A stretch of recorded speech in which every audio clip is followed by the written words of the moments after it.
الحمدللہ نحمدہ ونصلی ونسلم علی رسولہ الکریم اما بعد فاعوذ باللہ من الشیطان الرجیم بسم اللہ الرحمن الرحیم قال اللہ تعالی فی کلامہ المجید ان الشیطان للانسان عدو مبین صدق اللہ مولانا العظیم وبلغنا رسولہ النبی الکریم الامین ان اللہ وملائکتہ یصلون علی النبی یا ایہا الذین آمنوا صلوا علیہ وسلموا تسلیما اللہم صل علی سیدنا ومولانا محمد وعلی آل سیدنا ومولانا محمد واصحاب سیدنا ومولانا محمد وبارک وسلم علیہ. پڑھیں سب. اللہم صلی علی سیدنا ومولانا محمد وعلی آل سیدنا ومولانا محمد واصحاب سیدنا ومولانا محمد وبارک وسلم علیہ. الصلاۃ والسلام علیک یا سیدی یا رسول اللہ.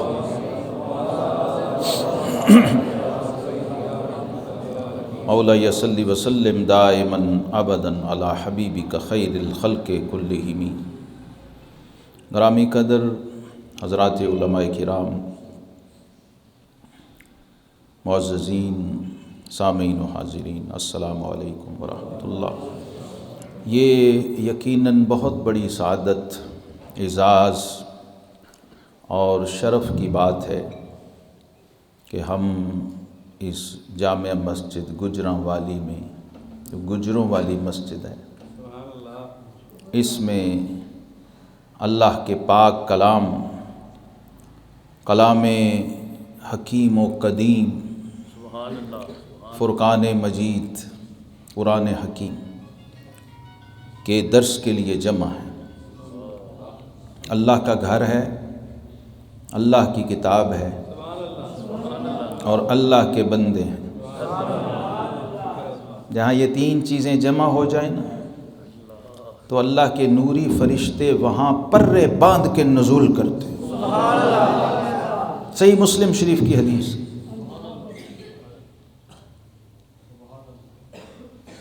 اللہ کا گھر، اللہ کی کتاب اور اللہ کے بندے. یہ دیکھ کر منظر فرمایا کس نے؟ اللہ کے حبیب نے. مسجد نبوی شریف میں اللہ کی کتاب قرآن کھلی ہوئی ہے اور صاحب قرآن نے کھولی ہوئی ہے. اللہ کے محبوب کریم امام الانبیاء والمرسلین، جن کا سب سے بڑا تعارف یہ ہے کہ آپ صاحب قرآن ہیں. اور یہ لفظ آپ نے شاید ہی کبھی سنا ہو. کسی خطیب، کسی واعظ کی زبان سے، کسی نقیب کی زبان سے، کسی نعت خواں کی زبان سے.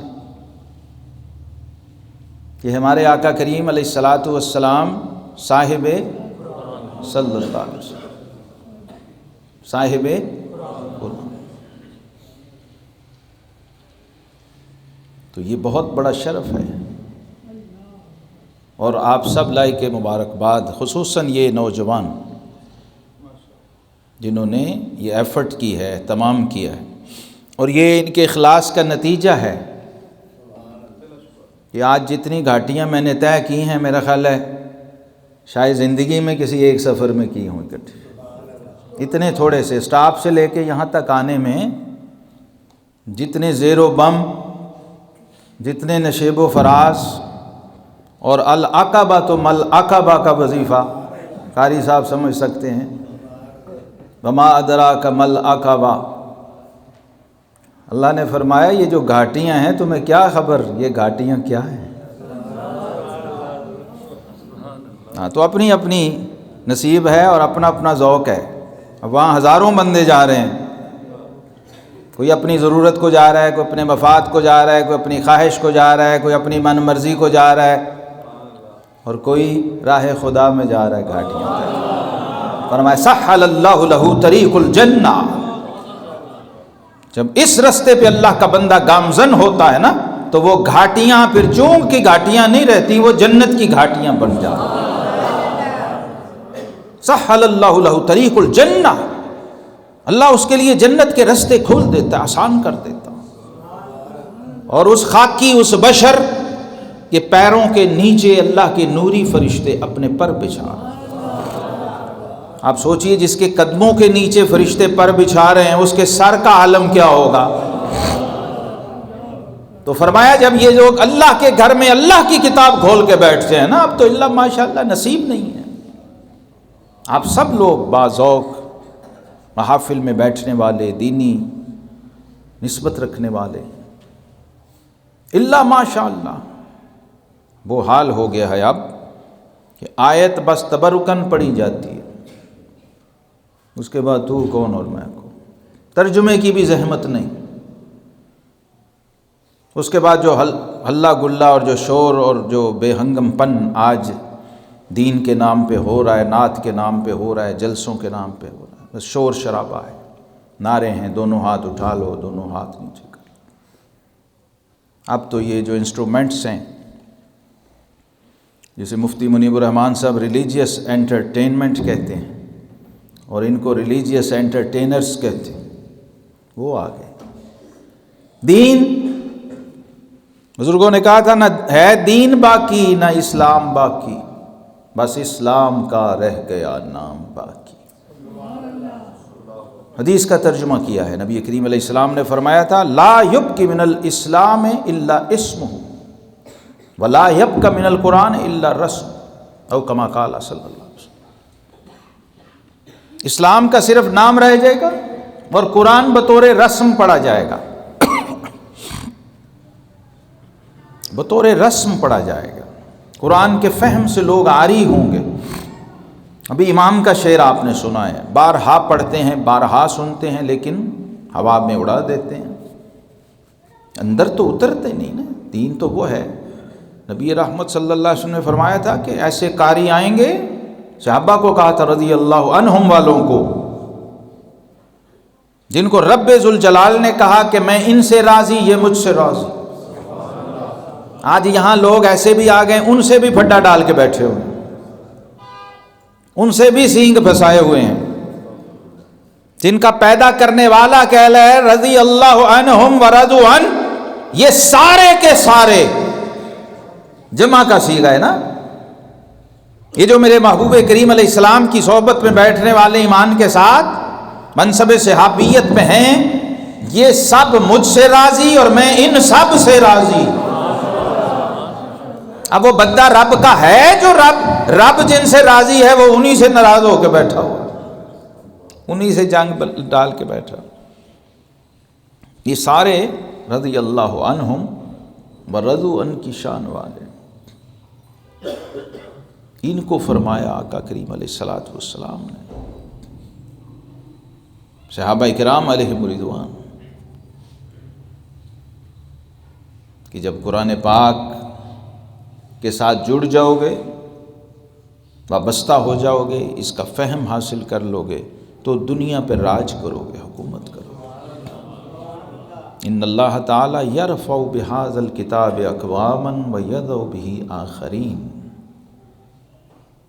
سیدنا فاروق اعظم رضی اللہ عنہ کی روایت ہے، صحیح مسلم۔ فرمایا اللہ اسی کتاب قرآن کے ذریعے قوموں کو اٹھاتا ہے، اسی کے ذریعے قوموں کو گراتا ہے۔ اس میں قید نہیں لگائی قوم، کون سی قوم، کوئی بھی قوم ہو۔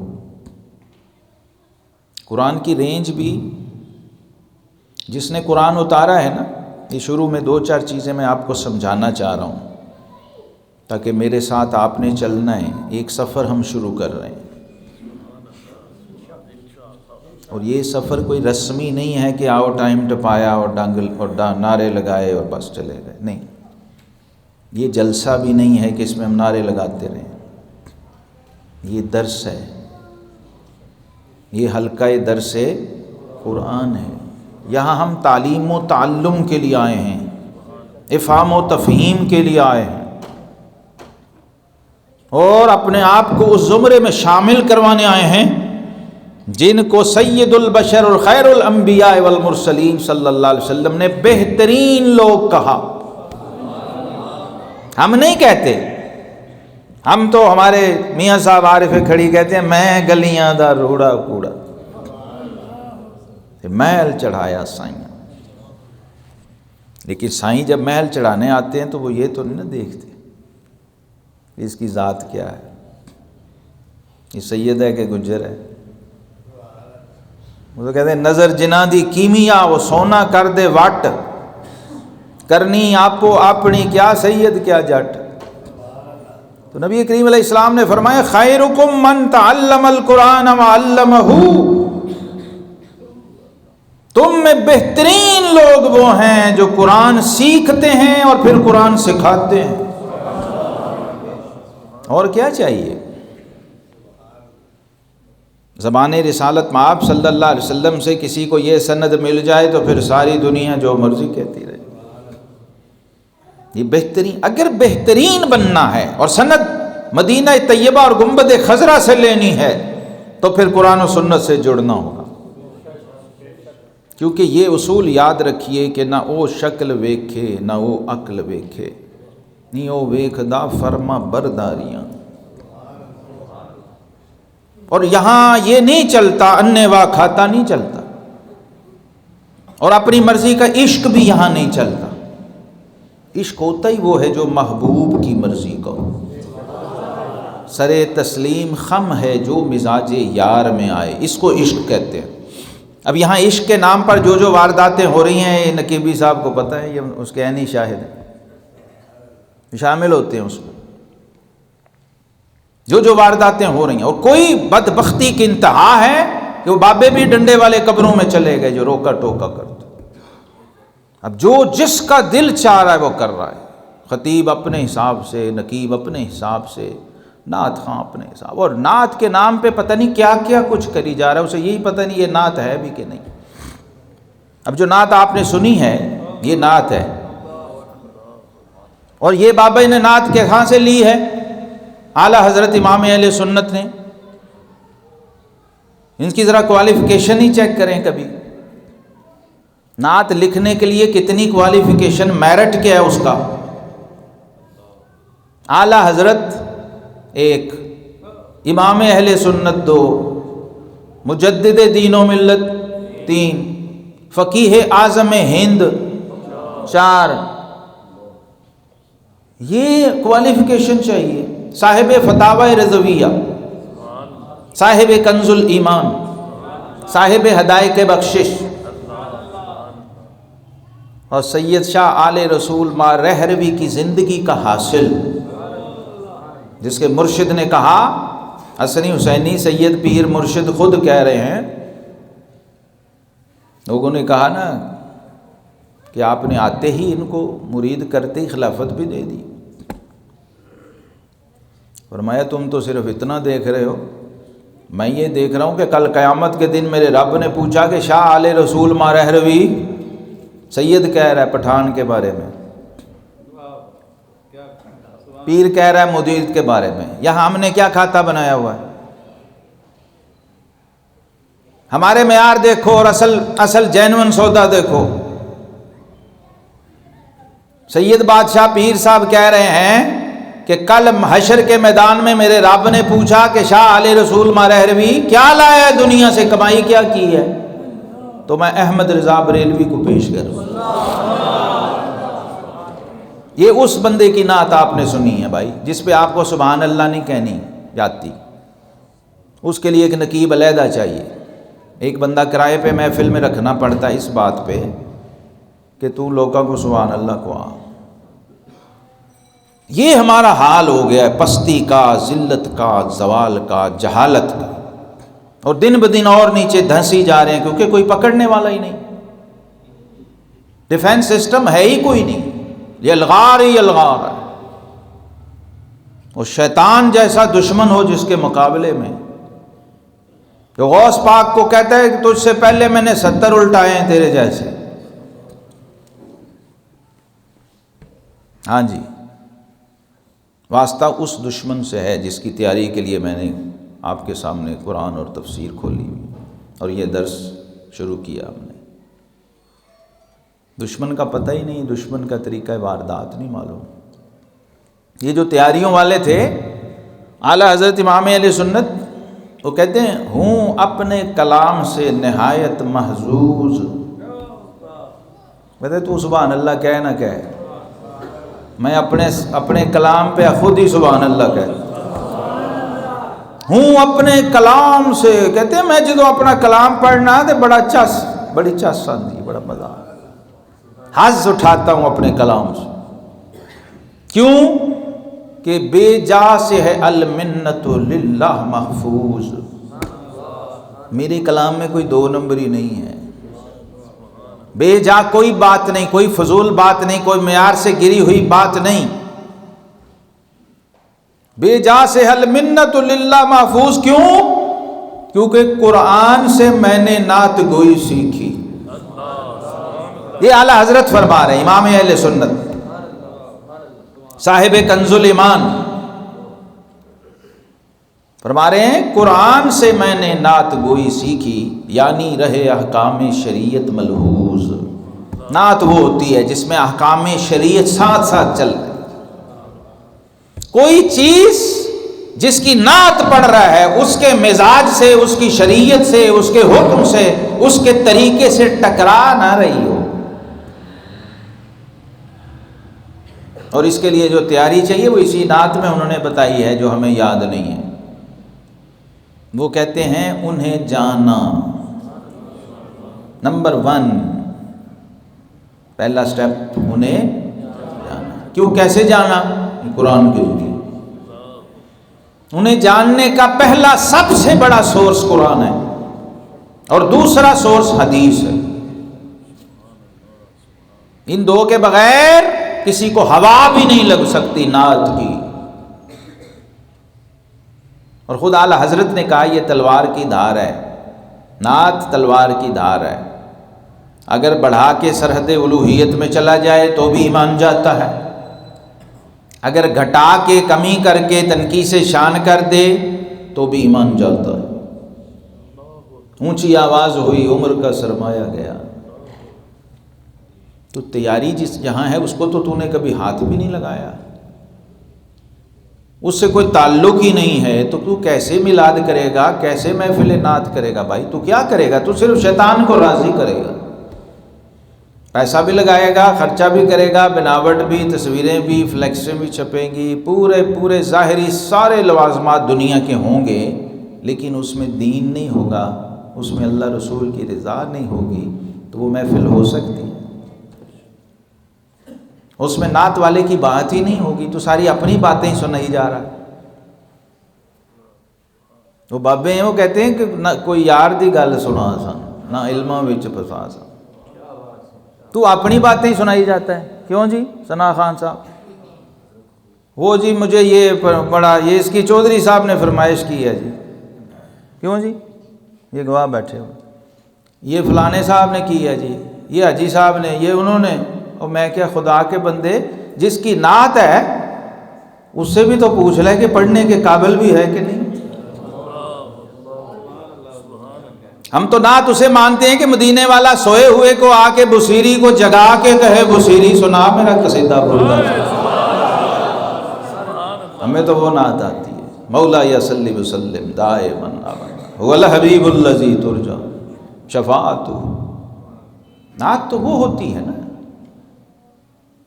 جہاں نعت خاں خود کہے کتھے مہر علی کتھے تیری سنا، دیکھ کے کہے، دیکھ کے، مان کے، تسلیم کر کے، سارے علوم ظاہر باطن کے کھنگال کے، پڑھ کے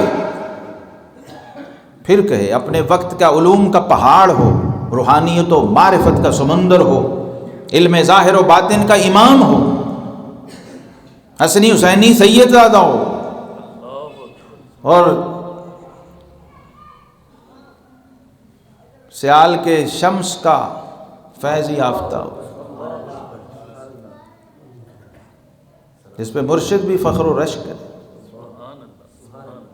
وہ کیا کہہ رہے ہیں اور ہم کیا کر رہے ہیں؟ جس بڑے بزرگ آدمی کو دیکھو گے نعت کی بارگاہ میں جو گیا ہے اس نے ہاتھ جوڑے ہیں، نظریں جھکائی، سانس بند کیا. کیا کہا؟ انہوں نے کہا یہ کم نہیں بے سوجت دا کوئی ورلیاں موتی لائے تری پیر میر علی شاہ اسی نعت میں. بھئی ہر ایک کا یہ کام نہیں ہے، تم نے اس کو فیشن کیوں بنا دیا؟ عبادت کو فیشن بنا دیا، رسم بنا دیا. یہ مصلی بچھا ہوتا ہے، کہتا ہے اب نمازی مولوی صاحب آج میں پڑھانی ہے. یار نعت کی اتنی بھی حیثیت نہیں کہ جو مرضی اٹھے اور شروع ہو جائے. لو سانس بھی آہستہ یہ دربار نبی ہے، خطرہ ہے بہت سخت یہاں بے ادبی کا. بھئی اس کا بھی معیار ہے، اس کا بھی کرائیٹیریا ہے، اس کو بھی سمجھنا چاہیے. اور اس میں سب سے پہلے قرآن ہے. قرآن سے جڑیں گے تو یہ باتیں اور زیادہ آسانی سے سمجھ آئیں گے. اس لیے قرآن کہتا ہے ان الشیطان للانسان عدو مبین، بے شک شیطان انسان کا کھلا دشمن ہے، اعلانیہ دشمن ہے. اعلان کر کے للکار کے میدان میں آیا ہے اور ہمارے باپ ابو البشر سیدنا آدم علیہ نبینا علیہ السلام کو چیلنج کیا، ان کے رب کو چیلنج کیا، اپنے رب کو چیلنج کیا جس نے اسے پیدا کیا اور بنایا اور جس کی ہزاروں سال عبادت کی، بندگی کی. جب راندہ درگاہ ہو گیا، مردود ہو گیا، رجیم ہو گیا. رجیم مردود، دھتکارا ہوا، ملعون، یہ سارے معنی ہیں. مقتول، جس کو قتل کر دیا جائے، اسی سے رجم ہے. رجم کہتے ہیں سنگسار کرنے کو، جو زانی کی سزا ہے، حد ہے، اسی یہ رجمہ سے نکلا رجیم. استعاذہ اس کے لیے وجود میں آیا. اتنا بڑا دشمن ہے کہ خود پیدا کرنے والے رب نے فرمایا کہ اس سے پناہ مانگتے رہنا، اس کے شر سے پناہ مانگنا، اور کہیں اور پناہ نہیں ملے گی اس کے شر سے سوائے میری بارگاہ کی، کیونکہ اسے میں نے بڑی طاقتیں دی ہیں، بڑا تصرف دیا ہے، خود اپنی بے نیازی سے اپنی مرضی سے دیا، فری ہینڈ دیا ہے، قیامت تک عمر دے دی ہے، طاقت دے دی، تصرف دے دیا، تاکہ یہ نہ کہے جی میں تو کر ہی نہیں سکتا تو اب کیا فرق. اوپن چیلنج تھا. آدم کا اولاد ہونا، آدم کا بیٹا ہونا، اس کی کوئی غیرت بھی بندے میں ہونی چاہیے نا، انسان ہونے کے ناطے، کہ میرے باپ کو کوئی بندہ للکار کے چلا گیا اور میں ٹس سے مس نہیں. بیٹا ہے وہ، ہاں جی، اسے صحیح اعوذ باللہ ہی پڑھنی نہیں ساری زندگی سیکھی. اسکول کی ٹیچریں بھی تعوذ کہتی ہیں، بچہ بھی تعوذ ہی کہے گا. ماسٹر نے تعوذ کہنا ہے، کیوں جی قاری صاحب؟ عوضا یعوذ، تعویذ باب تفعیل ہے، تعویذ اسی سے بنا ہوا ہے. تعویذ جن فرقوں کو سمجھ نہیں آتا وہ یہ صرف ہی تھوڑی سی پڑھ لیں، گردان ہی پڑھ لیں باب تفعیل کی. جنہیں تعویذ ہی نہیں آج تک سمجھ آیا، اعوذ باللہ انہیں کیا سمجھا. یہ اعوذ جو ہے اسی سے تعویذ نکلا ہے، اسی سے تعویذ بنا ہے. تعویذ کا پتہ ہے سب کو؟ بولیے. ہاں، یہ اعوذ باللہ من الشیطان الرجیم، اس کو سمجھنا ہے. یہ آغاز ہے، یہ ابتدا ہے، یہ تیاری ہے. جو آیت کریمہ میں نے پچھلی بار پڑھی سورہ نحل کی 98 آیت، اس کو بھی سمجھیں. اور یہ خاص ہے قراءت قرآن کے ساتھ. تلاوت قرآن اتنا بڑا خزانہ ہے کہ شیطان کی جڑوں میں کھلبلی مچ جاتی ہے جب اللہ کا بندہ قرآن پکڑ کے بیٹھتا ہے. یہ اسے نہیں پتا پڑھنے والے کو اسے پڑھ کے بھی نہیں پتا، اسے تراویح سنا کے بھی نہیں پتا کہ مدینے والے نے کتنا بڑا خزانہ امتی کے سینے میں رکھ دیا۔ یہ معجزہ ہے میرے آقا کریم صلی اللہ تعالی علیہ وسلم۔ پہلے بھی اللہ کا کلام آیا ہے، کتابیں تورات، زبور، انجیل، صحیفے آئے ہیں، ٹوٹل 104 ہیں۔ کتنے؟ جی 100 صحیفے، 4 کتابیں، 50 شیس علیہ السلام پر، 30 ادریس علیہ السلام پر، 10 ابراہیم علیہ السلام پر، اور 10 موسیٰ علیہ السلام، اور 7 تورات بھی پلس ہے۔ یہ وہ پیغمبر ہیں جسے قرآن کہتا ہے نا، اِنَّ هَذَا لَفِي الصُّحُفِ الْأُولَىٰ صُحُفِ ابراہیم و موسیٰ۔ ابراہیم علیہ السلام کے صحیفے، موسیٰ علیہ السلام کے صحیفے، 10 وہ تھے، 10 یہ تھے، اجزاء کی شکل میں، جیسے قرآن کے پارے ہیں۔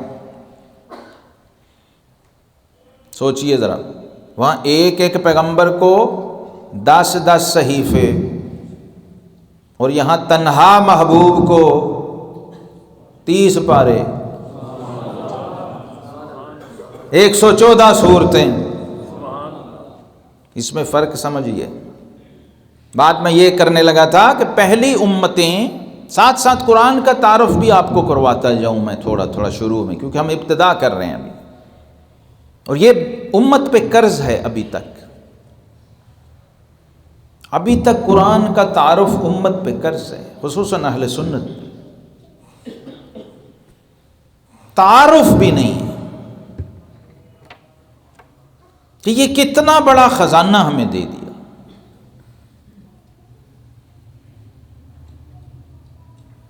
تو قرآن پاک سے اپنے آپ کو جوڑنا ہے، اس درس کا بنیادی مقصد یہ ہے، تعلق بالقرآن بنانا ہے۔ اس کے لیے کوئی بہت بڑا علامہ ہونا ضروری نہیں ہے، تعلق بالقرآن کے لیے آپ دیکھیے نبی کریم علیہ الصلوۃ والسلام کا یہ معجزہ ہے۔ پہلی امتوں میں تورات آئی، زبور آئی، انجیل آئی، صحیفے آئے، حافظ تو دور کی بات، امت کتاب پڑھ بھی نہیں سکتی تھی۔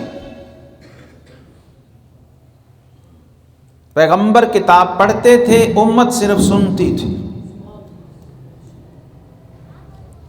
اور یہاں کیا ہے، یہ جو ساتھی ٹیک لگا کے بیٹھے ہیں نا، ٹیک دیواروں سے، یہ چھوڑ دو۔ وہاں پر نبی پڑھتے ہیں، امت سنتی ہے۔ اور یہاں کیا شان ہے کہ صاحب قرآن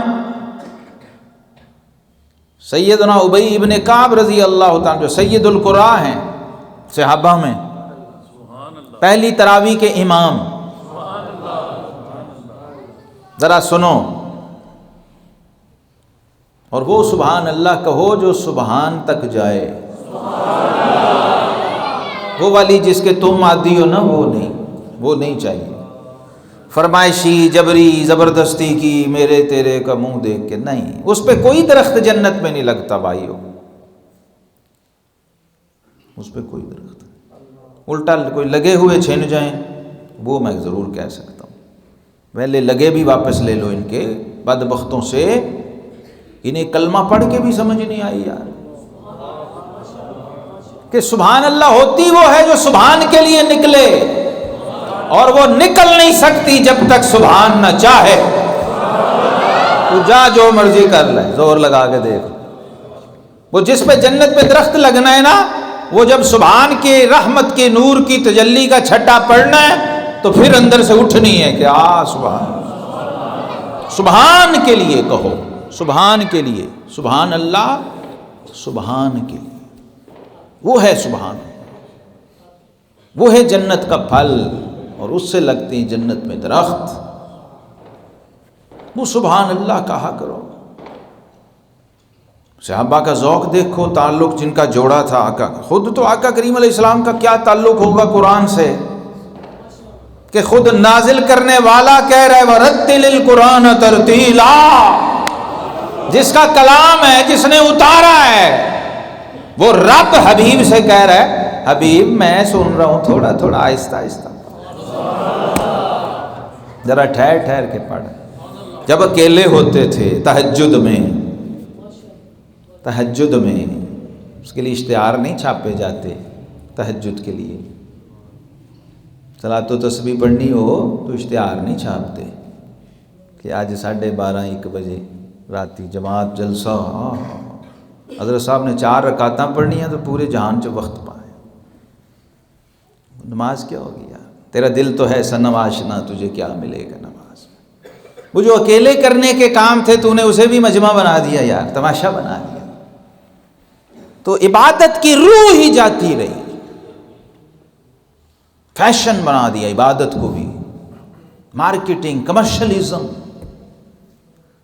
اس کا حشر کیا ہوگا اس شخص کا جو یہ کر رہا ہے اللہ کی عبادت کے نام پر، نماز کے نام پر، مسجد کے نام، جبکہ فقہائے احناف کا اجماع ہے اس پر کہ اعلانیہ نفل نماز مکروہ تحریمی ہے، یعنی گناہ کو اتنے اہتمام سے کرنا اور اسے ثواب بنا کے کرنا اور اس پر پھر امید بھی رکھنا اجر کی۔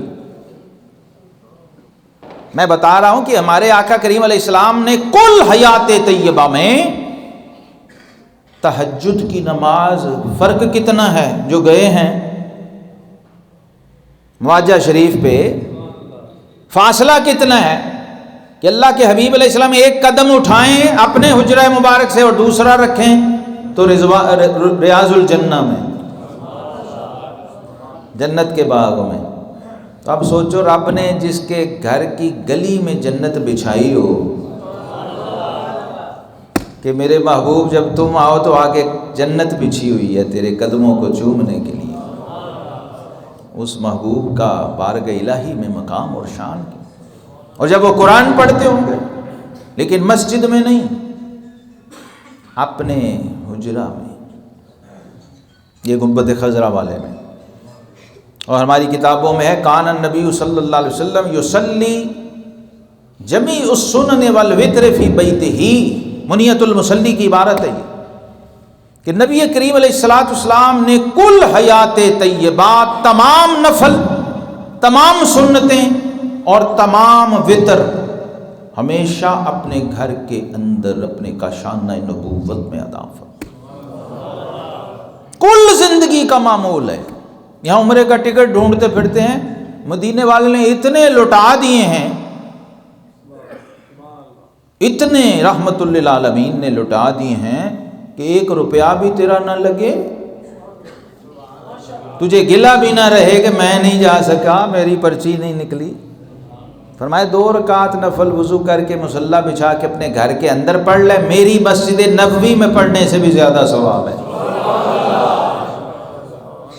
پتہ ہی نہیں، الٹی گنگا بہائی ہوئی ہے۔ تو یہ بھی سیکھنا ہے آپ نے اس درس میں، اور یہ بھی سمجھنا ہے، ٹیوننگ کرنی ہے اپنی ظاہری اور باطنی، اور یہ قرآن ہی کر سکتا اور قرآن والے کر سکتے ہیں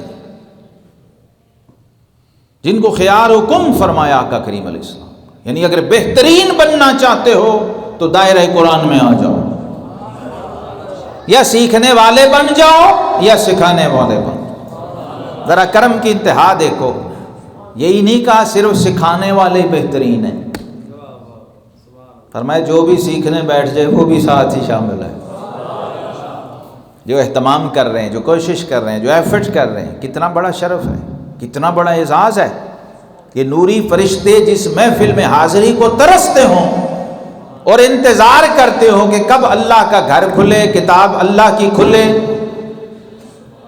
اور اللہ کے بندے کی زبان کھلے اور یہ لنگر قرآن بٹے۔ میں کہا کرتا ہوں کہ کاش سنیو تم قرآن کو لنگر ہی سمجھ لیتے مصطفیٰ کا یار، تو تمہیں سمجھ آتی کہ یہ دسترخوان الہی کتنا وسیع ہے۔ حضور صلی اللہ علیہ وسلم فرمایا القرآن معدبۃ اللہ فی الارض، فرمایا یہ قرآن زمین پر اللہ کا بچھا ہوا دسترخوان ہے، اور اس کی رینج اور وسعت کتنی ہے وہ اعلیٰ حضرت سے پوچھ لو۔ کہتے ہیں آسمان خان زمین خان، ساتوں آسمان ساتوں زمینیں، آسمان خان زمین خان زمانہ مہمان، ہائے ہائے ہائے، یہ ہیں امام، کلام الامام ہے، امام الکلام، آسمان خان زمین خان، دسترخوان جسے ہم کہتے ہیں، آسمان خان زمین خان، جسے واؤ کے ساتھ پڑھتے نہیں لکھتے ہیں، دسترخوان لکھتے ہیں پڑھتے دسترخوان ہیں، آسمان خان زمین خان زمانہ مہمان، صاحب خانہ لقب کس کا ہے تیرا تیرا، یعنی رب نے گھر بنایا لیکن رب کو تو گھر کی نہ ضرورت ہے نہ رب گھر میں رہتا ہے کسی میں، تو رب نے گھر بنا کے محبوب کے حوالے کر دیا، سارے زمانے کو مہمان بنا دیا، اپنے قرآن کو دسترخوان بنا دیا، وسعتیں زمین و آسمان کی رکھ دی اور محبوب کو میزبان بنا دیا، انما انا قاسم واللہ یؤتی۔ تو صحابہ کو ایسے جوڑا تھا قرآن سے آقا کریم علیہ السلام نے۔ ایک مثال میں دینے لگا ہوں، آپ سمجھ لیجئے کہ امت کو کیسے قرآن سکھایا اور پڑھایا ہے، کیسے اتارا ہے ان کے سینوں میں، کیسے حافظ بنایا صاحب قرآن صلی اللہ علیہ وسلم، اپنی امت کو حفظ قرآن کا فیض دیا ہے کہ خود سیدنا ابی ابن کعب رضی اللہ تعالی عنہ اقرأ الصحابہ، جن کا لقب ہے سید القرآن فی الصحابہ، سارے صحابہ میں سب سے بڑے قرآن کے قاری اور عالم، یعنی ان کی شان اس سے بڑی کوئی ہو نہیں سکتی کہ خود جن پہ قرآن اترا ہو۔ ایک وقت ایسا بھی آیا کہ آقا کریم علیہ السلام نے فرمایا ابی ابن کعب ادھر آؤ، جی حضور، فرمایا مجھے قرآن سناؤ، وہ حیران پریشان ہو گئے، انہوں نے کہا حضور میں قرآن آپ کو سناؤں،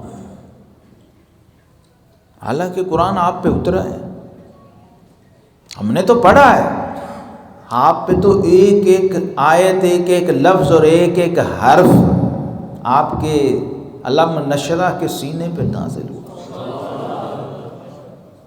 حیران ہو گئے نا، شاگرد کو استاد کہے اور کہے بھی وہ جو امام الانبیاء ہو، جس پہ پورا قرآن الحمد سے والناس تک نازل ہوا ہو، تو فرمایا ابی ابن کعب میرے رب نے مجھے کہا کہ اے حبیب آپ سے تو قرآن ہم سنتے ہیں، لیکن جب آپ نے سنانا ہو نا کسی کو تو آپ ابی ابن کعب کو سنایا کریں۔ اب صحابی کی کیفیت دیکھو کیا تھی، ہمارا حال کچھ اور ہوتا ہے، ذوق صحابہ دیکھو کیا ہے، تعلق بالقرآن دیکھو، صاحب قرآن سے اور اپنے رب سے تعلق دیکھو کیسا تھا۔ صحابی کے اوپر وجب طاری ہو گیا اور جھوم کے مست ہو کے کہنے لگے سمانی ربی، حضور میرے رب نے میرا نام لے کے کہا تھا۔ آئے ہائے، یہ قرآن کا کمال ہے کہ خدا بندے سے خود پوچھے بتا تیری رضا، یہاں بندہ رب کو ڈھونڈتا پھر رہا ہے، اور یہ قرآن سے جڑا ہوا قاری اس کا یہ مقام ہے کہ قرآن اتارنے والا محبوب سے کہہ رہا حبیب جب آپ نے سنانا ہو تو ابی ابن کعب کو سنانا ہے۔ ابی ابن کعب نے کہا حضور اللہ نے میرا نام لے کے کہا تھا۔ ہائے ہائے ہائے، اس بندے کا مقام کوئی کیا اندازہ لگا سکتا ہے جس کا رب اس کا نام لے۔ ان پہ سرشاری اور کیفیت طاری ہو گئی تو فرمایا نعم یا ابن ابی ابن کعب، فرمایا ابی ہاں میرے رب نے تیرا نام لے کے کہا۔ صحابی پہ وجد کی کیفیت، اچھلنے لگے زمین پر اور مدینے کی گلیوں میں بے اختیار نکل کے آوازیں دینے لگ گئے کہ مدینے والوں آ جاؤ باہر، آج میرے رب نے میرا نام لیا۔ یہ ہے زندگی کا مقصد، فاذکرونی، جو اس کی سند لے کے دنیا سے گیا للہ الحمد وہ دنیا سے مسلمان گیا. اور یہ سند قرآن سے مل سکتی ہے، قرآن اس کا سورس. انبیاء کرام علیہم الصلوات و تسلیمات کو رب نے کل 1,24,000 کو جتنے معجزے دیے ہیں وہ سارے تنہا اپنے حبیب کو دیے. اور پھر جو حبیب کا اپنا ذاتی کوٹا ہے وہ الگ. حسن یوسف دم عیسیٰ ید بیضا داری آنچ خوباں ہمہ دارند تو تنہا داری. وہ جو سب کو ملا کے دیا تجھے تنہا دیا، اور جو تیرا ذاتی حصہ اور خاصہ تھا اور وہ نصیبہ تھا وہ الگ سے دیا. ان سارے معجزات کی کائنات میں سب سے بڑے معجزے کا نام قرآن ہے. آج تک کسی نبی کو رب نے ایسا معجزہ نہیں دیا کہ نبی امت کے ہاتھ میں رکھ کے کہے اللہ پڑھ معجزہ ہے ہی معجزہ. اور معجزے کی عمر شق القمر جیسا معجزہ بھی ہو اور رجت شمس جیسا معجزہ بھی ہو. صاحب رجت شمس و شق القمر اعلیٰ حضرت امام اہل سنت. اس لیے نعت خواں نہیں پڑھتے کہ اس کے لیے پڑھنا پڑتا، اس کے لیے پڑھنا پڑتا ہے بھائی. پڑھنے کا ٹائم ہی کوئی نہیں کسی کے پاس. وہ یوٹیوب کھول کے سن کے تو شروع. چاند اور سورج کو پھیرنے کا معجزہ بھی اور چاند کو 2 ٹکڑے کرنے کا معجزہ بھی. اس معجزے کا مقابلہ نہیں کر سکتا. کتنا ٹائم لگا ہوگا جی؟ سورج الٹے پاؤں پلٹا چاند 2 ٹکڑے ہوا.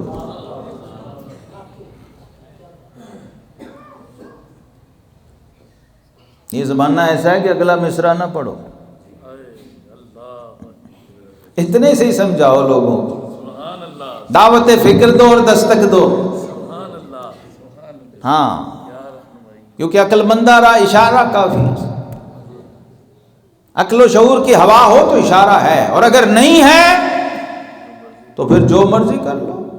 آج لے ان کی پناہ، آج مدد مانگ ان سے، پھر نہ مانیں گے قیامت میں اگر مان گئے. اچھا قیامت میں سارے ہی مان جائیں گے، ابو جہل، ابو لہب، عتبہ، شیبہ، امیہ بن ابی خلف، فرعون، نمرود، سب مانے کھڑے ہوں گے، لیکن اس دن رب نہیں مانے گا.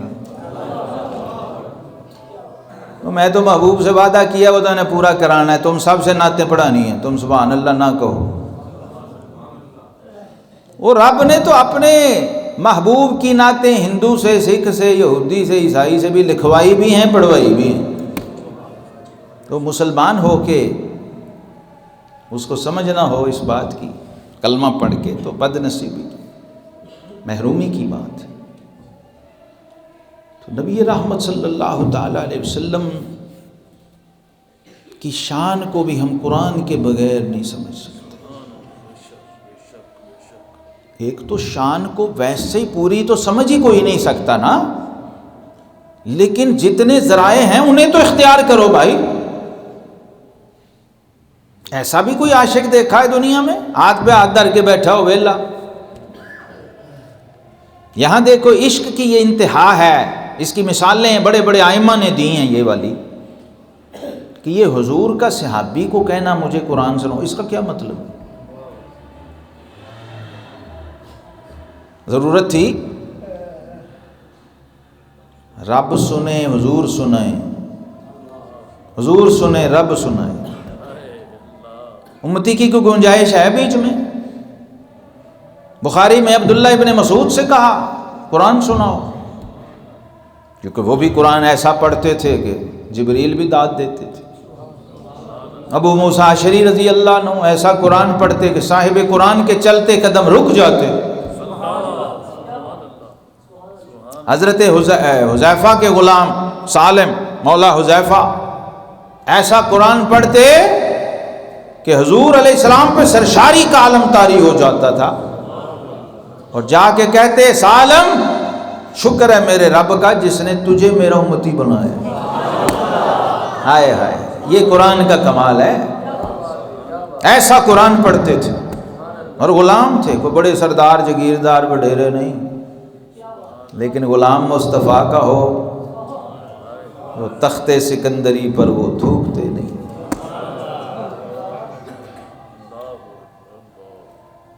بے نیاز تھے۔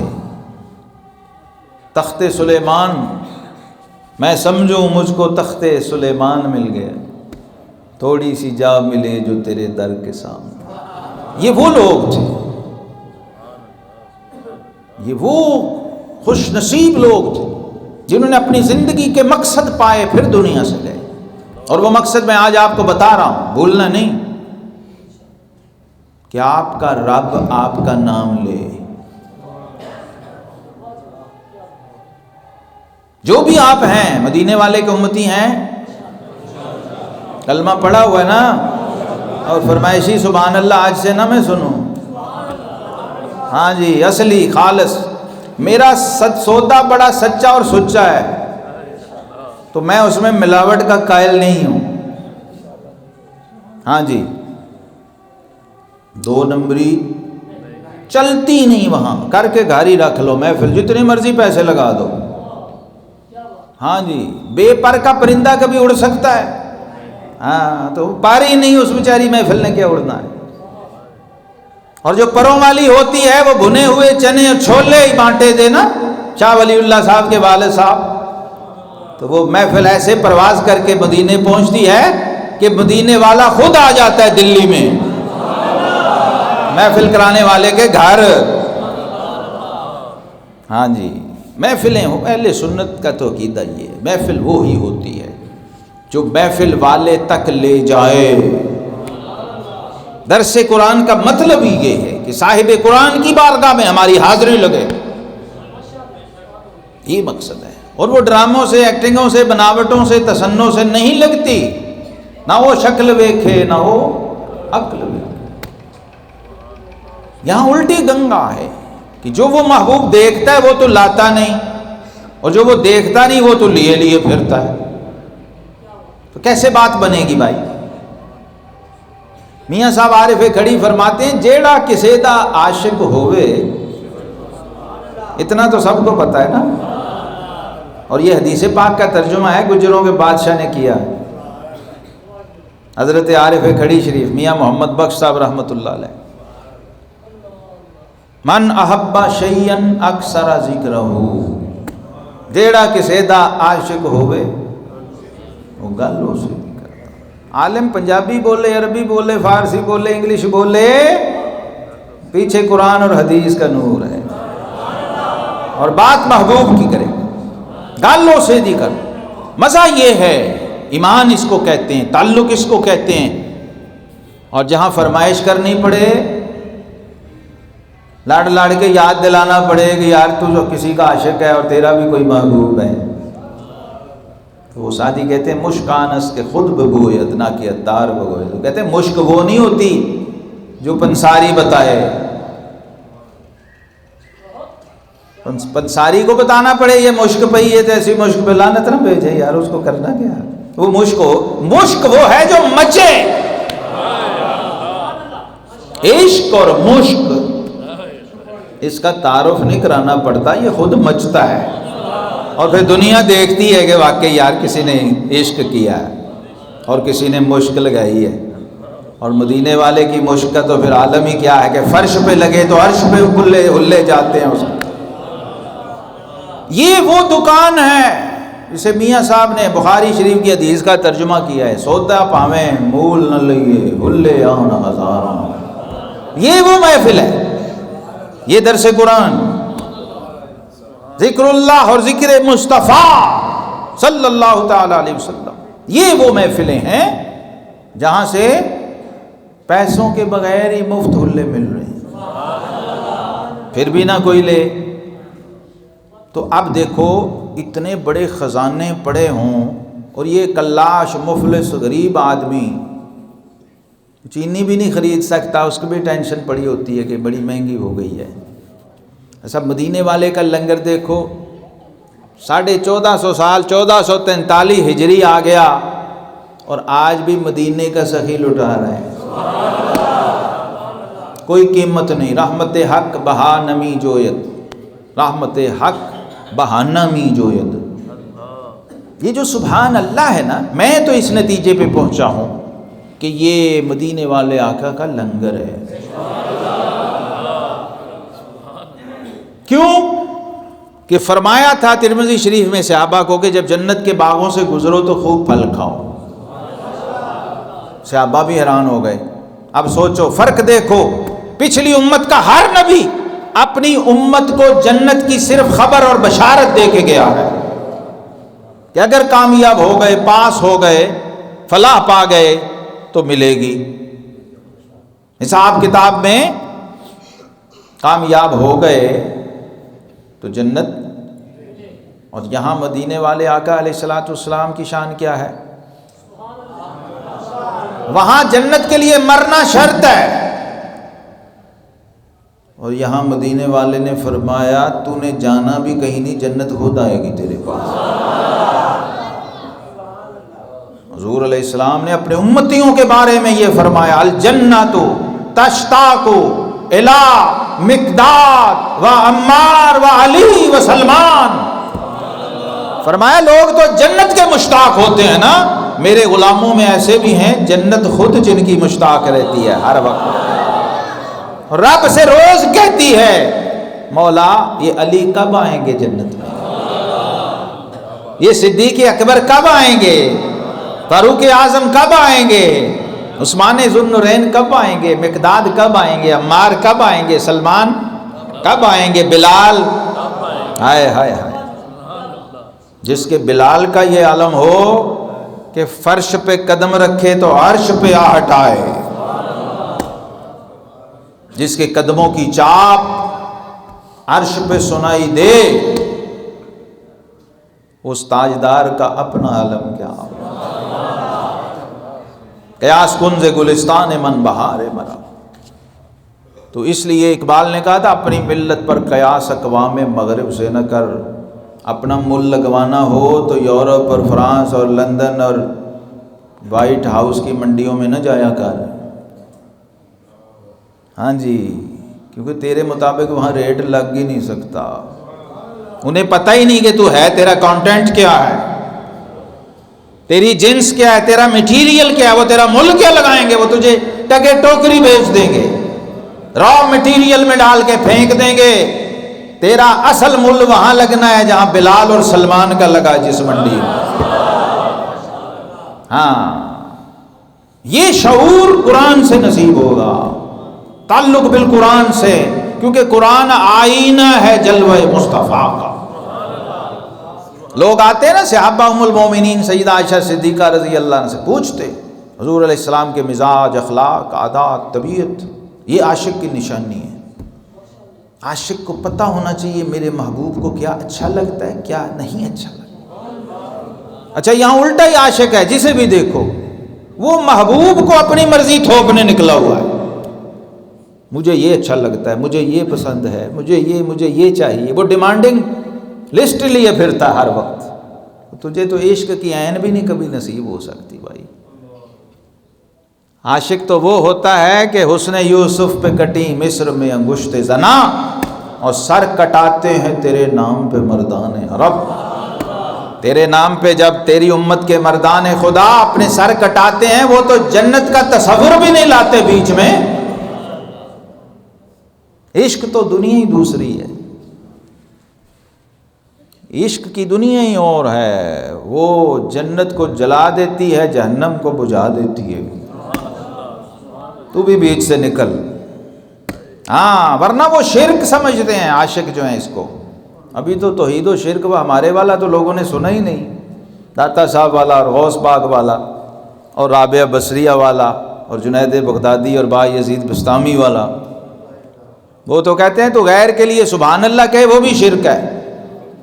با یزید بستامی کا فتویٰ ہے سبحان کے علاوہ کسی کے لیے سبحان اللہ کہی، درخت تو دور کی بات ایمان جاتا رہے گا، شرک ہے. صوفیاء کے نزدیک یہ جو میں دہائی دیتا پھرتا ہوں نا ایک ہی بندہ، وہ اس لیے کئیوں کو برا بھی لگتا ہوگا یار یہ عجیب ہی آدمی، ہم نیکیاں پھر ہمیں 10 نیکیاں ملتی جنت میں، ہے نا، یقینی بات ہے.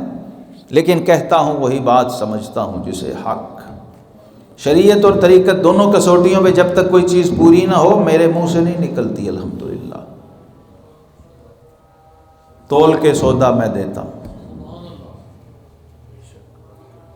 اور سچا سودا ہے، ملاوٹ سے پاک ہے۔ نبی رحمت صلی اللہ علیہ وسلم کی شان دیکھو، امتی کو فرمایا جب جنت کے باغ سے گزرو تو پھل بھی کھا لیا کرو۔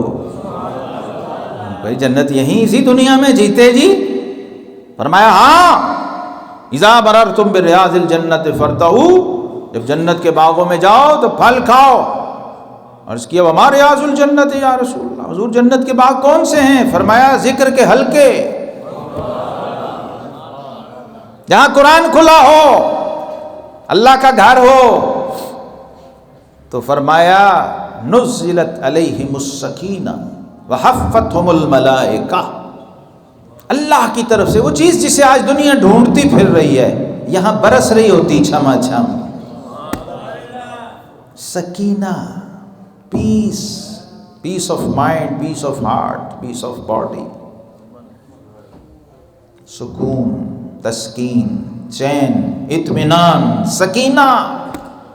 سکینہ کا پھر بھی ان میں سے کوئی معنی نہیں ہے، سکینہ بہت اوپر کی چیز ہے۔ سکینہ کا اگر میں دیسی ترجمہ کروں تو وہ ہے بارگاہ الہی کا ڈائریکٹ لنگر۔ اللہ کی بارگاہ سے جو انوار و تجلیات اترتے ہیں اس کو سکینہ کہتے ہیں۔ جو دیکھو نا، میں جسم کی غذا تو سب کو پتہ ہے، ہر مادی بندے کو، جسمانی کو پتہ ہے، نفسانی کو پتہ ہے، یہ روٹی ہے، یہ چاول ہے، یہ حلوہ ہے۔ جسم کی غذا، جسم فانی، اس کی ہر غذا فانی۔ روح لا فانی، اس کی ہر غذا لا فانی۔ تیرے روٹی کھانے سے روح سیراب نہیں ہوتی، روح سبحان اللہ سے سیراب ہوتی ہے۔ اللہ کہنے سے، ہو کہنے سے، رب کو یاد کرنے سے، اس کے پیاروں کو یاد کرنے سے لنگر اتر رہا ہوتا ہے۔ اور وہ اس دنیا میں کا سودا ہی نہیں ہے کہ یہاں سے مل جائے۔ حضور علیہ السلام نے ذرائع دیے ہیں کہ تم ماحول بنایا کرو، رب لنگر اتار دے گا، کیونکہ وہ خیر الرازقین ہے۔ وہ کیا ہے؟ واللہ خیر الرازقین۔ ان لنگروں میں سے اور ان معجزوں میں سے سب سے بڑا معجزہ قرآن ہے۔ ہم وہ خوش نصیب امت ہیں کہ پہلی امتیں صرف سنتی تھیں، انبیاء پڑھتے تھے۔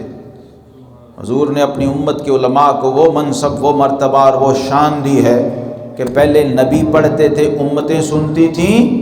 اب میرے وارثو، ان العلماء ورثۃ الانبیاء، اے میری دولت کے وارثو، میری پراپرٹی کے وارثو، میری مسند کے وارثو، اب تم پڑھو گے اور امت بیٹھ کے سنیں گے۔ اس سے بڑا بھی کوئی شرف ہو سکتا ہے؟ اور امتی سے پڑھوا دیا، امتی کو سکھا دیا، امتی کے سینے میں رچا دیا، حافظ بنا دیا، اور بچے بچے کو حافظ بنا۔ یہ معجزہ ہے رسول اللہ صلی اللہ علیہ وسلم کا، یہ اپنے کسب سے نہیں کوئی کر سکتا۔ یہ کسی کے سینے میں پورا قرآن محفوظ ہونا، یہ قرآن والے کا معجزہ ہے، یہ حضور صلی اللہ علیہ وسلم کا کمال ہے۔ اب اتنا بڑا خزانہ ہو قرآن کلام اللہ، صاحب قرآن کے سینہ علم نشرہ کا ڈائریکٹ لنگر، جسے اقبال نے کہا کتاب زندہ قرآن حکیم، حکمت او لا یزال است و قدیم۔ فرمایا اسے صرف گتا جلد یا سیاہی یا ورقہ یا یہ مٹیریل نہ سمجھ لیں، یہ صرف تیری سہولت کے لیے کتاب کی شکل میں دی ہے۔ اصل میں کیا ہے؟ قد جاءکم برہان من ربکم وانزلنا الیکم نورا مبینا۔ یہ جو اتارا ہے رب نے، یہی بات کو میں آپ کمپلیٹ کرتا ہوں، رب نے جو اتارا ہے وہ یہ لفظ یا حرف یا ورقہ تو نہیں ہے، رب نے جو اپنے محبوب پہ اتارا ہے وہ نور ہے۔ وَأَنزَلْنَا إِلَيْكُمْ نُورًا مُبِينًا، اور نور مبین ہے جو اتارا ہے۔ آج یہ بھی آج جاتے جاتے سمجھ لیں اس حلقے کے اختتام میں، اور بالکل 2 اور 2 4 کی طرح کی بات ہے۔ آج جتنا مرضی پڑھا لکھا اور جتنا مرضی ان پڑھ ہو، وہ اس فارمولے سے آج اس کے ہزار وائرس جو دماغ میں ایرر پھنسے ہوئے ہیں، وہ اس قرآن کے صدقے دور ہو جائیں گے۔ اللہ جس نے قرآن اتارا، جس کا یہ کلام ہے، وہ نور ہے،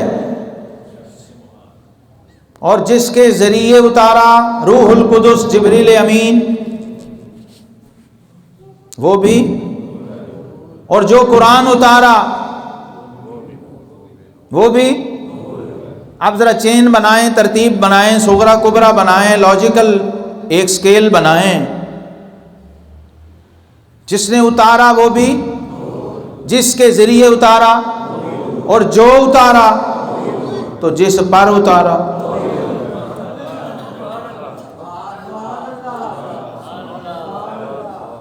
یہ ہو نہیں سکتا، یہ بے جوڑ کام ہے یار،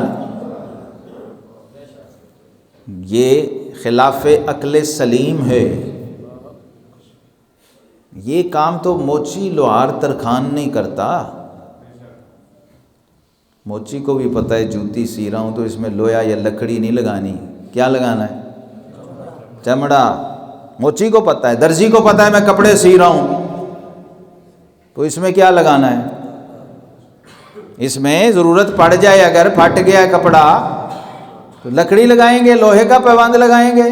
کپڑا چھوٹا پڑ گیا ہے تو کہتا ہے تھوڑا سا چمڑا لے آ، یا لویا یا لکڑی لے آ، کیا لگاتا ہے؟ اور اتنا شعور تو موچی لوہار ترخان کو ہے جو ساری کائنات کا خالق و مالک ہے۔ یہ کیسے ہو سکتا ہے کہ وہ نور کا کلام، نور والا کلام نور کے ذریعے اتارے اور غیر نور پہ نازل کر دے اس کو؟ یہ ہو نہیں سکتا، یہ لاجیکل ہے۔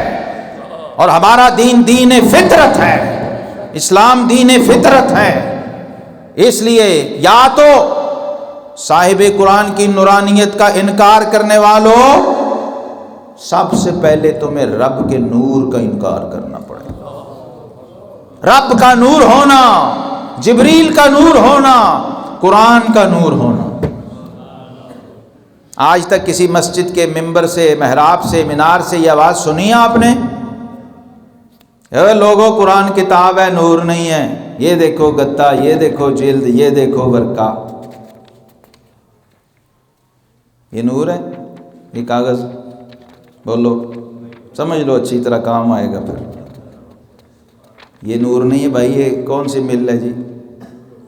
کوہ نور پیپر مل، یہ اس میں بنتا ہے، یہ اللہ نے نہیں اتارا جبریل کے ذریعے، یہ بازار سے ہم نے خریدا ہے۔ یہ تو حلب شام کی تفسیر ہے، تفسیر المنیر، شام، دمشق، فرشتوں کی سرزمین، ابدالوں کی سرزمین۔ یہ گتا، یہ کاغذ، یہ سیاہی، ان میں سے کوئی چیز بھی نور نہیں، ٹھیک ہے؟ لیکن قرآن، آج تک کسی بڑے سے بڑے مولوی، علامہ، مفتی سے، آپ نے محقق سے سنا ہے اور لوگوں یہ دیکھو یہ کتابوں جیسی کتاب ہے، یہ دیکھو ساری کتابیں اسی شکل کی ہوتی ہیں، انگریزی کی ہو، اردو کی ہو، پنجابی کی ہو، فارسی کی ہو، عربی کی ہو، اسی طرح اس کو پرنٹر چھاپتا ہے، اسی طرح پیپر مل کاغذ بناتی ہے، اسی طرح اس کو بائنڈر بائنڈ کرتا ہے، اسی طرح کتاب فروش بازار میں بیچتا ہے، اسی طرح ہم اس کو خرید کے پڑھتے ہیں، تو پھر یہ نور کیسے ہو گیا جی؟ یہ گتا ہو کے، پیپر ہو کے، سیاہی ہو کے بھی نور ہے۔ اور مدینے والا جس کے سر کے بالوں سے لے کے پیروں کے ناخن تک نور نکلتا، صحابہ آنکھوں سے دیکھتے تھے، اس کے نور ہونے میں تجھے شک ہے؟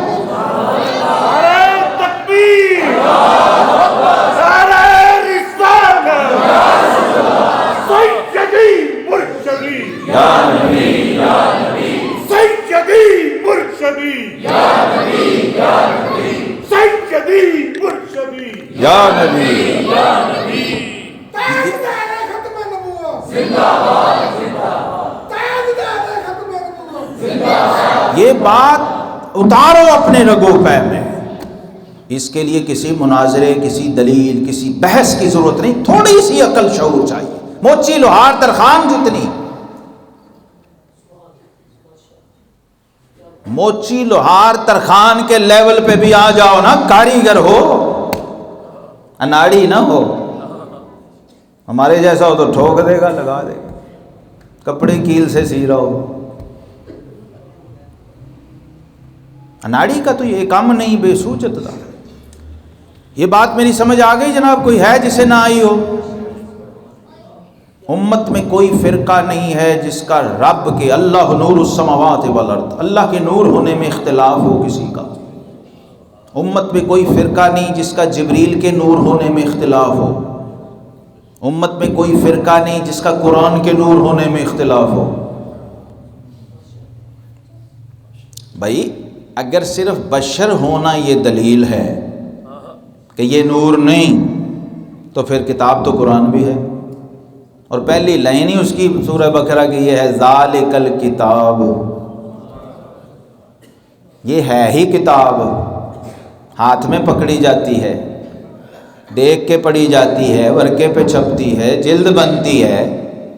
یہ سارا کچھ ہو کے بھی مل میں تیار ہو، کاتب لکھے، کمپوزر کمپوز کرے، اور بائنڈر جلد ساز اس کی جلد جوڑے، اور اردو بازار میں یہ فروخت بھی ہو جائے، یہ تو پھر بھی نور رہے. اور مدینے والے کی میلاد کی گھڑی میں جنم دینے والی ماں کہے خرج منی نور، اور ادات منہا قصور بصرا. یہ حدیث صحیح کے الفاظ ہیں جو میں پڑھ رہا ہوں. وہ نور ایسا کہ مکے میں ظاہر ہوا اور شام میں بصرہ کے محلات جنم دینے والی ماں دیکھ رہی ہے. ابھی بھی نہ کسی کو سمجھ آئے اور وہ اس کو کسی فرقے یا مسلک موقف یا ان کا عقیدہ سمجھ کے بیٹھا رہے کہ نہیں، تو یہ اس سے بڑی کوئی بد نصیبی اور محرومی ہو نہیں سکتی. یہ لاجیکل ٹو دی پوائنٹ، دو اور دو چار کی طرح کی بات ہے جس کو پتہ نہیں کتنا گھمایا اور پھرایا لوگوں نے. تو اس مخمسے سے اگر کوئی نکال سکتا ہے تو وہ اللہ کی کتاب قرآن وہ مسئلے حل کرتا ہے جو کسی سے نہیں ہوتے، کیونکہ ولا رطب ولا یابس الا فی کتاب. تو یہ اتنا بڑا خزانہ ہے بھائی کہ حضور صلی اللہ علیہ وسلم کے سب سے چھوٹے شاگرد، 11 سال کا شاگرد، چچا کا بیٹا سیدنا عبداللہ ابن عباس حبر الامہ ترجمان القرآن، 11 سال کا چچا کا بیٹا صحابی، اور حضور نے ایسا قرآن کے رنگ میں رنگا ہے کہ فاروق اعظم جیسا شہنشاہ، امیر المومنین اور خلیفہ راشد اور نبوت کے سٹیٹس کا آدمی ہے عمر فاروق. عمر بن خطاب کی شان پتہ کیا ہے؟ لو کان بعدی نبی لکان عمر بن الخطاب. فرمایا میں نے تیار کر دیا تھا، اب رب کا پروگرام آگے نبوت ختم کرنے کا ہے. سمجھ آ رہی بات کی؟ ہاں، میں نے اتنا تیار کر دیا ہے کہ پچھلے بنی اسرائیل میں آتا تو یا موسیٰ ہوتا یا عیسیٰ ہوتا یا ہارون ہوتا یا لقمان ہوتا. اس کا مطلب یہ ہے کہ اس کا باطنی سٹیٹس ایسا ہے اور ایسا ہوا. 22 بار قرآن فاروق اعظم کے حق میں اترا ہے. 22. یہ تو موقع آئے گا کبھی تو بات کریں گے. تو فاروق اعظم رضی اللہ تعالیٰ عنہ، یہ شان، یہ مقام اور یہ مرتبہ ہے اللہ تبارک و تعالیٰ نے. تو عبداللہ بن عباس 11 سال کے بچے کو کہہ رہے ہیں تو پیچھے نہ بیٹھا کر آگے آ کے بیٹھا. وہ فرماتے ہیں، عبداللہ ابن عباس فرماتے ہیں کہ اگر میرے اونٹ کی رسی جنگل میں گم ہو، میں قرآن کھول کے ڈھونڈ لیتا ہوں. یہ جو رسی والے لوگ ہیں ان کو ہی سمجھ آ سکتی ہے بات. اونٹ کی رسی اتنی سی ہوتی ہے جس اس کا گوڈا باندھتے ہیں، اور وہ جنگل میں گری ہو، تو فرمایا میں رسی ڈھونڈنے نہیں جاتا، میں قرآن کھول لیتا ہوں۔ کیوں بلا؟ کیونکہ قرآن کہہ رہا ہے کہ کائنات کی کوئی خشک و تر ایسا نہیں جو قرآن میں نہیں ہے۔ اور شیخ محی الدین شیخ اکبر ابن عربی رحمۃ اللہ علیہ اندلس اسپین میں 700 سال پہلے گھوڑے پہ جا رہے ہیں، گھوڑے کو ٹھوکر لگی، گر پہ، ایکسیڈنٹ ہو گیا۔ ظاہر ہے بندہ گھوڑے سے گرا ہے، گھوڑا کہیں سوار کہیں، لوگ دوڑے کہ اتنا بڑا امام گر گیا۔ آپ گرے، تھوڑا سنبھلے اور وہیں جہاں گرے تھے گردن جھکا کے مراقبے کی حالت میں بیٹھ گئے۔ لوگ دوڑے آئے، پکڑا، اٹھایا، گھوڑا سمجھ، حضور کوئی چوٹ تو نہیں آئی؟ پوچھ رہے ہیں تو کتنی دیر وہ بولے ہی نہیں، اسی حالت مراقبہ میں رہے۔ جب سر اٹھایا تو انہوں نے کہا حضور آپ گرے ہیں، ایکسیڈنٹ ہوا ہے، کوئی چوٹ وغیرہ تھا، یہ اتنی دیر آپ کس کیفیت میں بیٹھے ہیں؟ فرمایا کچھ نہیں، میں یہ دیکھ رہا تھا کہ میرے گھوڑے سے گرنے کا ذکر قرآن میں کہاں ہے۔ جب وہ دیکھا تو میں نے سر اٹھایا۔ یہ حضور کی امت کے اولیاء ہیں، تو سوچو صحابہ کا ابن عباس کی نظر کہاں جاتی ہو۔ وہ جنگل کی بات انہوں نے سمجھانے کے لیے کہی نا، لوگوں کو سمجھ آ جائے، مبالغہ کیا۔ یہ قرآن وہ خزانہ ہے، کتاب زندہ قرآن حکیم۔ علامہ اقبال ہمارے دور کا آدمی ہے، علامہ اقبال رحمۃ اللہ علیہ، وہ بھی قرآن نے علامہ اقبال بنایا۔ کہتے ہیں تیرے ضمیر پر جب تک نہ ہو نزول کتاب، گرا کشا ہے نہ راضی نہ صاحب کشاف۔ اگر تو سمجھے کہ تفسیر کبیر سے تو علامہ بنے گا یا زمخشری کی کشاف سے بنے گا، تو ایسا نہیں ہے۔ تیرے ضمیر پر جب تک رہو نزول، جب تک قرآن کو اپنا ذاتی تجربہ نہیں بنائے گا۔ اور یہ ان کے والد درویش تھے، سادہ سلسلہ قادریہ کے صوفی درویش تھے، شیخ نور محمد قادری۔ وہ کہتے ہیں یہ میرے باپ نے نسخہ دیا تھا مجھے جب میں طالب علم تھا، میٹرک میں پڑھتا تھا۔ تو کہتے ہیں میرے والد نے کہا تھا اقبال اگر قرآن کو سمجھنا چاہتا ہے تو قرآن کو ایسے پڑھ جیسے قرآن تجھ پہ اتر رہا ہے۔ نزول قرآن کی کیفیت میں جانا پڑے گا، اور یہ اس امت کا خاصہ اور اعزاز ہے۔ پہلی امتوں کو ایسا کوئی تجربہ نہ نصیب تھا، نہ حاصل تھا، نہ ان کے پاس چوائس تھی۔ یہ اس امت کو شرف اور اعزاز ہے کہ 11 سال کا بچہ بھی قرآن کھول کے جنگل میں گری رسی ڈھونڈ لیتا ہے۔ اللہ پاک ہمیں اپنے کلام سے جڑنے کی توفیق عطا فرمائے۔ آخر دعوانا ان الحمدللہ رب العالمین۔ اللہم صلی علی سیدنا محمد نور الانوار وسر الاسرار وسید الابرار۔ اللہم صلی علی روح سیدنا محمد فی الارواح وعلی جسدہ فی الاجساد وعلی قبرہ فی القبور۔ اللہم ارحمنا بالقرآن، اللہم اجعل القرآن ربیع قلوبنا۔ یا اللہ ہمیں قرآن سے وابستہ فرما دے، قرآن کے نور سے ہمارے سینوں کو روشن اور منور فرما دے، اس حلقہ درس قرآن کا فیض عام فرما دے۔ یا اللہ اس کو دوام اور تسلسل عطا فرما، اس پہ ہمیں استقامت عطا فرما، اور اس دسترخوان کرم کی بھیک ہمیں وافر نصیب فرما، ہمیں ذوق شوق اور للہیت عطا فرما کہ تیرے کلام پاک سے ہم استفادہ کر سکیں، تیرے محبوب کریم علیہ السلام کی بارگاہ سے جڑ سکیں، اور حضور علیہ السلام کے لنگر کرم کا، دسترخوان کرم کا فیض ہم حاصل کر سکیں۔ جو مولا جتنے احباب شامل ہیں، آئے ہیں، سب پہ اپنا فضل و کرم فرما، اپنے شیان شان مہربانیاں فرما۔ یا اللہ ہمارے گناہوں کو معاف فرما، ہمیں سچی توبہ کی توفیق عطا فرما، اپنی بندگی کا شوق عطا فرما، اپنے پیاروں کا پیار، اپنے محبوبوں کی محبت نصیب فرما، اپنے دوستوں کی دوستی عطا فرما۔ ہمارے جتنے احباب اس کے لیے کوشش کرتے ہیں، جناب غلام غوث نقیبی صاحب، ان کے ساتھی ملک مبین اور باقی دوست، یا اللہ سب پہ اپنا فضل فرما، سب پہ اپنا کرم فرما، ان کی توفیقات خیر میں اضافہ فرما، علم و عمل میں، عمر میں، صحت میں برکت نصیب فرما۔ یا اللہ آقا کریم علیہ السلام کی امت کی خیر فرما، عالم اسلام کی خیر فرما، ہمارے ملک پاکستان کی خیر فرما۔ یا اللہ ہماری بیماریوں کو شفا میں تبدیل فرما، ہماری پریشانیوں کو دور فرما، شیطان کے شر سے ہمیں محفوظ فرما۔ یا اللہ اس عدو مبین اور نفس امارہ کے شر سے ہمیں حفاظت اور حصار نصیب فرما، اور اعوذ باللہ من الشیطان الرجیم کی برکتیں عطا فرما، اس کے اسرار اور معارف سے ہمارے باطن کو منور فرما، ہم سب کا خاتمہ بالخیر بالایمان فرما۔ ربنا تقبل منا انک انت السمیع العلیم وتب علینا انک انت التواب الرحیم، وصلی اللہ تعالی علی حبیبہ خیر خلقہ سیدنا و مولانا محمد وعلی آلہ واصحابہ اجمعین برحمتک یا